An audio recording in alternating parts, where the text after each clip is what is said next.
La historia que ha creado Israel con México ha cumplido en meses recientes 70 años, en los cuales los lazos de amistad se han reforzado.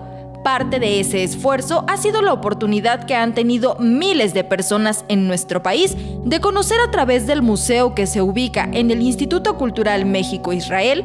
Nosotros encontramos varias salas, como es la tradición judía de Israel, tenemos un rincón de Jerusalén, la presencia judía en México, y también en la parte de arriba tenemos el folclore judío de Israel, una sala de ciencia y tecnología, que es una de las más recientes que se abrió, y tenemos una sala que apenas estamos terminando de armar, que se llama Israel,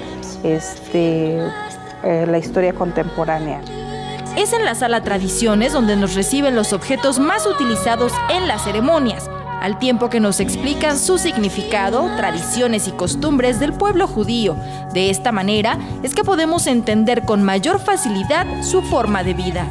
Durante el recorrido también podremos apreciar el desarrollo que ha tenido esa nación, además de una pequeña réplica de Jerusalén, un rincón de la ciudad santa que envuelve historia y religión.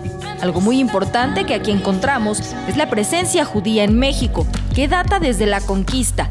Fotografías y documentos. Lo que no puede faltar es el folclore, el cual se fue adaptando a cada uno de los lugares donde los judíos han decidido radicar.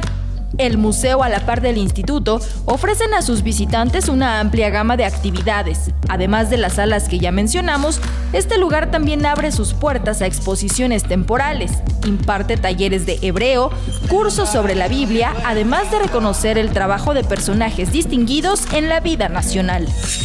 Los lazos de amistad que unen a México con Israel no solo han quedado de manifiesto a través de la cultura. Esto quedó demostrado durante el pasado sismo del 19 de septiembre del año 2017, donde Israel mostró su solidaridad a través del envío de rescatistas, donaciones y apoyo en uno de los momentos más difíciles para la sociedad mexicana.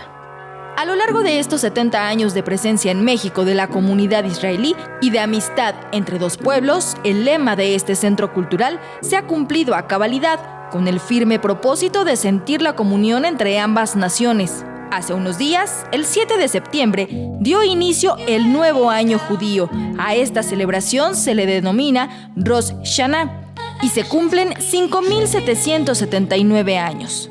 Sin duda, esta visita le permitirá ampliar sus horizontes, conocer sobre la moneda, la vida, el desarrollo tecnológico y todo aquello que vuelve a Israel una nación destacada. Así que no pierda la posibilidad de conocer el Museo del Instituto Cultural México-Israel, que es un referente y forma parte de la vida en la Ciudad de México.